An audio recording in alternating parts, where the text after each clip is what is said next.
Écriture connectée vous présente la magie de septembre pour les signes des poissons. Bienvenue sur ma chaîne, un lieu de reconnexion et d'apaisement. Voici un texte vibratoire et son analyse métaphysique. Les signes sont là. Vous qui cherchez les signes de métamorphose, eh bien ils luisent devant votre propre éteinte. Que cherchez-vous vraiment, si ce n'est que de développer votre originalité ? Vous sentez la différence qui vous habite, mais ne souhaitez même pas vérifier la connexion.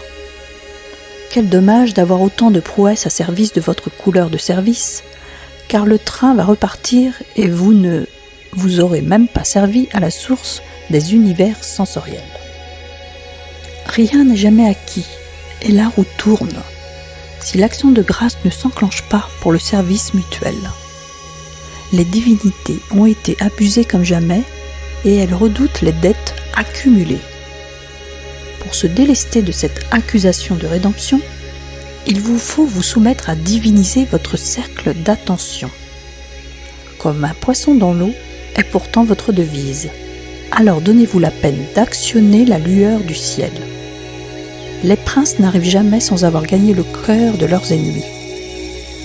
La sanctification est un remède et un atout pour l'enfer que vous avez construit de vos propres mains. Ne soyez pas les sujets du diable, mais un messie des temps jadis. Envolez-vous dans le bleu du ciel. L'eau coule à flot pour quiconque cherche sa médiumnité.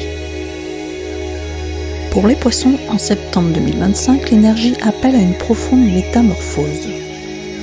Le texte met en lumière l'importance de reconnaître ses dons, de ne pas laisser ses capacités s'éteindre par manque d'engagement spirituel. Il y a une invitation claire à se relier à la source intérieure, à la part divine qui nourrit l'intuition et la médiumnité, afin de ne pas passer à côté d'un appel fondamental. L'aspect central ici est la responsabilité spirituelle. Nous ne pouvons plus rester passifs face aux dons que nous portons. Les signes sont déjà présents, mais il revient aux poissons de les activer par un service sincère, tourné vers l'amour et la réciprocité. C'est une période où l'illusion et l'ombre doivent être transcendées par la lumière de la sanctification intérieure. Autrement dit, par la réconciliation avec soi, avec les autres, avec le divin. Le mois ouvre donc une voie de guérison. Abandonnez les anciennes chaînes. Cessez d'être prisonnier de ses propres peurs ou illusions.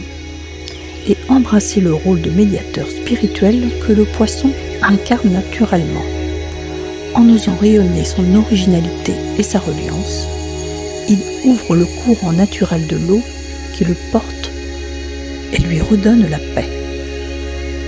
Merci à vous, chers auditeurs, pour votre présence et votre ouverture de cœur. Chaque écoute, chaque résonance intérieure est une graine de transformation. Ensemble, nous cheminons vers plus de clarté, plus d'amour et plus de vérité. Recevez toute ma gratitude et que cette période de septembre vous offre la fluidité, la lumière et la magie qui nourrissent votre âme. Avec toute ma gratitude et ma lumière, Catherine Anet pour Écriture connectée.